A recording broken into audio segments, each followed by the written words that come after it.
is Anita Nag. I am an assistant professor at University of South Carolina, Upstate. Our campus is located in Spartanburg, and I'm a biochemist by training. And ironically, I work with a protein from coronavirus. So when I first decided to give this talk, I never imagined that I'll be sitting at home and giving this talk in the middle of this pandemic caused by another coronavirus, this novel coronavirus. So the virus I work with is kind of the big brother of the current coronavirus. It started in 2002, 2003 in China, in the Guangdong province, and from there it spread to 27 different countries. It was actually very fatal. It resulted about 1 in 10 death. However, it was contained very quickly, and then we really took a deep breath and nothing happened for almost 18 years until, again, we are hit by another coronavirus. So the one I work with is called severe acute respiratory syndrome coronavirus, which causes pneumonia-like symptoms. And once this novel coronavirus emerged in 2019, scientists were able to match the sequence of this 2002 coronavirus and the current coronavirus, and they found there is about 80% homology between these two coronaviruses. So the novel coronavirus was named SARS-CoV-2 because of its similarity with the previous coronavirus, SARS-CoV.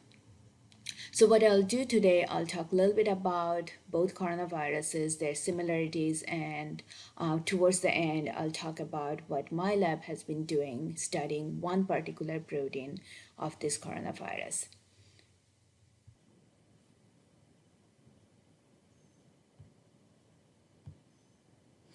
Okay, so why do we call it a coronavirus? Now, this virus is an enveloped virus. That means the viral genome is encapsulated in a capsule that's made out of lipids and proteins. And this is the capsule around the virus, where there are envelope proteins, membrane protein, and then there is the spike protein. Now, the spike protein in both coronaviruses protrude out of this shell and gives it a corona-like appearance, and thus the name coronavirus. Once this novel coronavirus emerged, scientists were able to match the sequences of these two coronaviruses and found that especially in the spike protein, these two viruses differ. And the new changes in the spike protein allows it to bind the angiotensin converting enzyme 2 receptor, or ACE2 receptor, on the lung cell, and might be one of the reasons that this virus actually is more infectious than our original SARS-CoV, which emerged in 2002-2003. This is again a RNA virus, so I talked about the genome being encapsulated, and this genome is a positive strand RNA. Now, what do we mean by that? We carry our genetic information in double-stranded DNA. Viruses are quite different. First of all, they are not living. They need a host cell to replicate and propagate. Now, viruses carry their genetic information sometimes, some viruses in DNA, some viruses in RNA, and then in the group of RNA viruses, there are positive strand RNA virus and negative strand RNA virus. Positive strand RNA virus means the genome has information that could be directly converted into proteins that the virus will produce. For negative strand RNA virus, it has to go through another step of converting this negative strand RNA into a positive strand, and then only it can make the protein. Now, what happens once the virus enters the cell? In one word, is very complicated, but we'll talk a little bit about how virus tries to hide as a foreign substance inside the cell so that the cell cannot recognize the virus as a foreign body.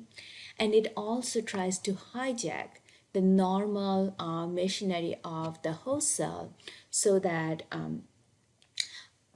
it can use those for its own propagation. Now, before I go into that, let me just briefly give an idea about how genome is translated into a protein sequence. So we carry our genetic information in double-stranded DNA, and between those two strands, one is called the sense strand, which carry the information to be able to convert it into a protein. The other strand is the antisense strand. Now, in the first step, which is called transcription, the antisense strand is used as a template to take nucleotides that are complementary to the sequence in the antisense strand and convert it to an RNA sequence.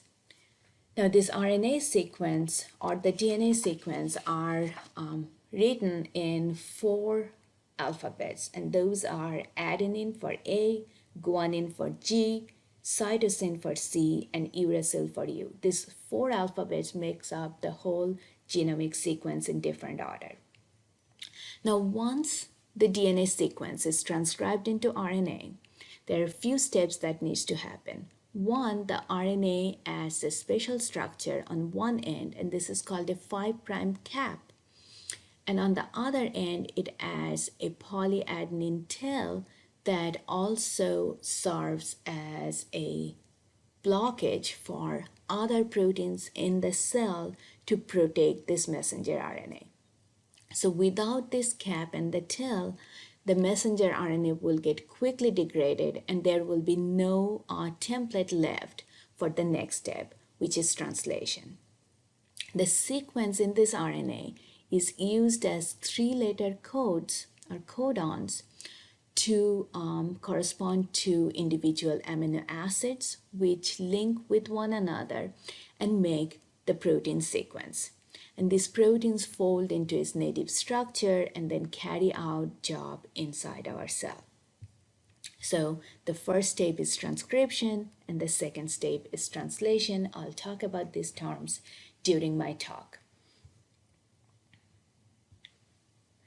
Now, what happens to the coronavirus? The coronavirus has this encapsulated viral genome. Now, once it binds to the cell receptor, ACE2 receptor, through the spike protein, the virus enters the cell and it releases its RNA genome.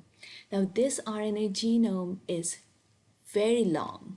It's 30,000 nucleotide long. That means there are 30,000 of those 4 alphabets repeated into a 30,000 long sentence. Now, this virus has very unique structure. It has a 5' cap and 3' poly A tail, exactly like the host messenger RNA.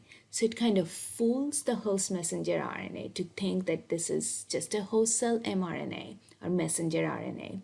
And host cell protein production machinery hops onto this viral genome and starts making polyproteins. 2 polyproteins, polyprotein 1A and 1AB. And these polyproteins are then chopped into small proteins. These are called non-structural proteins. So I told you previously about the viral envelope and the spike protein. Those are called structural proteins. The non-structural proteins are not part of the virus itself, but once the virus enters the cell, these are produced and they help the virus to replicate, make more RNA, make more structural proteins. And those RNA and structural proteins that combine to assemble new viral particles that exit the cell and then infect nearby cells. Now, this RNA, because of its unique sequence, it gives us ability to do testing. So any patient walking into a testing center will give either blood or nasal swab, and technician will then take that sample and treat it with chemicals to disrupt the cells that were present in that sample. Once the cells are disrupted, then they can release genomic material. In this case, is the viral RNA. And then a process which is opposite of transcription, getting DNA from RNA. So it's called reverse transcription. This process is done to make a copy DNA of this viral RNA. And then a part of that copy DNA is amplified by polymerase chain reaction, or PCR, and this amplified DNA can be visualized by different analytical technique. So in case of the Abbott testing, if the patient shows amplified DNA, that means the patient is COVID-19 positive. Now, there are few things you may have learned that sometimes it gets negative result. That can happen because of two reasons. One, if the patient just got the virus, so the virus did not propagate enough and there is not enough viral RNA in patient sample, then it might not be able to give high amount of amplified DNA. The other reason, if the procedures are not followed precisely, and there was one discussion about this on NPR just last Friday, that may not release, if cells are not broken properly, then it may not release the viral genome, and that can give rise to not having enough viral RNA, not being able to have enough amplified DNA. So again, now we are able to do this 15-minute testing, which follows the exactly same procedure I described to you. The viral RNA, this long RNA, also provides us another important tool to really screen for viral propagation. So looking at the RNA sequence, and because viruses randomly mutate sometimes, scientists can follow how these mutations are spreading from one place to another. For example, in Wuhan, once the virus was first detected and sequenced, let's say this was the sequence, and then just outside Wuhan, one patient or a group of patients was screened with one minor change in their RNA sequence, viral RNA sequence, which is one of the nucleotide changed to U. Now, patients in Seattle area were identified with this mutation, which tells us that the patients, people who were infected outside Wuhan might have traveled to Seattle area, and that's how it propagated. In England, in Europe, though, there were two other mutations in a different part of the viral genome. And you may have heard that most patients in New York were infected by the European virus. And when those patients in New York were tested, they showed these two mutations that originated in Europe. So if you want to look at how this virus is spreading, you can go to this website, and this is continuously being uploaded with new information, and you can see how the virus viral genome mutated and how it actually spreads from one site of the world to another site by tracking these mutations. Now going back to this viral RNA, let's talk a little bit about what my lab does and how these two viruses could be very much related, the SARS-CoV and SARS-CoV-2, and how we can expand the understanding we had in my lab to this novel coronavirus.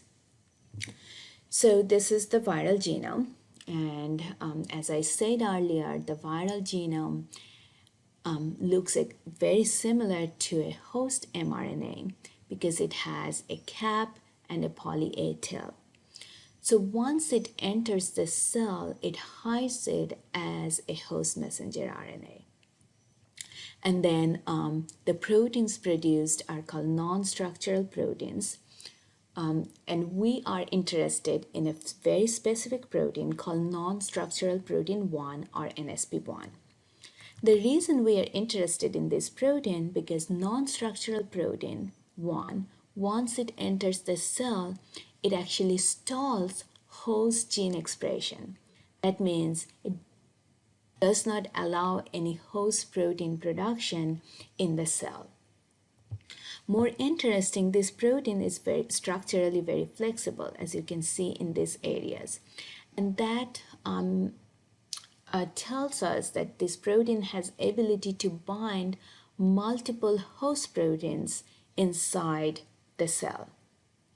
Moreover, there were several mutations or alteration on this protein surface that were studied, and scientists found that changes in some of this protein sequence alters its function significantly. Some mutations suppress this protein's ability to stall host gene expression, and some mutations actually aggravate this protein's ability to stall host gene expression. So knowing this, we wanted to study two different aspects of NSP1. One is we wanted to study what host proteins really bind to NSP1. And for that, we did something called proteomic analysis.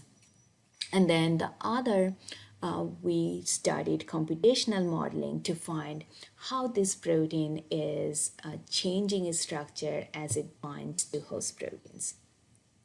Now, talking a little bit more about NSP1, the way NSP1 works is it actually stalls the protein production machinery of the host cell. So messenger RNAs are made in the nucleus of the cell. They travel to the cytoplasm, and once in the cytoplasm, a large machinery called ribosome hops onto this messenger RNA and starts making protein by traveling along the messenger RNA. If NSP1, the viral protein, is present, it stalls assembly of this large structure called ribosome, and stalling the ribosome halts protein production in the cell. Not only that, NSP1 is able to bind to an endonuclease in the cell, and the job of the endonuclease is to cut the RNA into pieces. And remember what I said earlier, RNA needs to be capped and polyadenylated to be stable. Once it's cut in different places, it doesn't have that cap or the poly A tail structure, so RNA gets rapidly degraded. Now, more interesting is the viral RNA, which looks very similar to the host messenger RNA. Also binds to NSP1, but does not undergo cleavage. And when scientists looked into it, including my lab, we found that a structure inside that RNA genome called RNA hairpin loop actually protects this RNA from getting degraded. So viral RNA is preserved while host messenger RNAs are rapidly degraded. We wanted to study the effect of NSP1 even more, so we isolated proteins that bind to NSP1, and I'll not go into those details, but we purified NSP1 bound to host proteins and then identified those host proteins by a technique called mass spectrometry. And we found several host proteins were bound to NSP1. More specifically, we were interested in one particular protein called NOP93. And this protein is part of nuclear envelope complex. It acts as a gatekeeper to allow specific cargo to go in and out of the nucleus. So this is a massive complex, and NOP93 is part of this complex that allows specific cargo to travel across the nuclear membrane. So we were very interested in understanding what does NSP1 do to NOP93. So one of my students, Garrett Gomez, did this experiment where he used fluorescent leveling to look at NOP93 and find out its location in the presence and absence of NSP1. So when we have just normal cells, NOP93 is located around the nuclear envelope, showing this nice and clear ring structure. That means it's located on the nuclear envelope and doing its job of maintaining those cargoes. When we express NSP1 in the cell in the presence of this viral protein, now we do not see this nice and clear ring structure. That means NOP93 is now displaced from its original location. When you use some mutations on NSP1, now we again see nice and clear ring structure. That means NSP1 by itself was responsible for changing the location of NOP93 from the nuclear envelope, where it does its job of maintaining specific proteins and RNA in special compartments, and displaces it to mess up the function of the cell. We also wanted to study a little bit more about this protein structure, and we collaborate with Dr. Humayr Falafar at USC Columbia, and his students did some modeling experiment for us. So what this does is shows us how the protein structure might be by comparing it with other proteins whose structure we know through protein data bank. And more recently, we started comparing SARS coronavirus, the one that emerged in 2002, with that of the novel coronavirus. And we found that there are only small differences that are present in particular location of the protein. So my students call this structure of this protein, NSP1 from SARS coronavirus, as if it looks like a cat. And we find that one of the jaw of the cat is where the two proteins differ from one another. So I'm going to show you in a different representation. This is the NSP1 from SARS coronavirus that emerged in 2002. And this is the one novel coronavirus that caused the pandemic right now. And just this jaw region of these two proteins is where they differ significantly. So we are currently studying how that might change the function of the novel coronavirus relative to the SARS-CoV that emerged in 2002. So with that, I'll conclude my talk. I'd like to thank all my undergraduate students, my collaborators, and the funding I received that allowed me to carry out this work. And thank you all for listening to me, and I'll encourage any question you have. Thank you.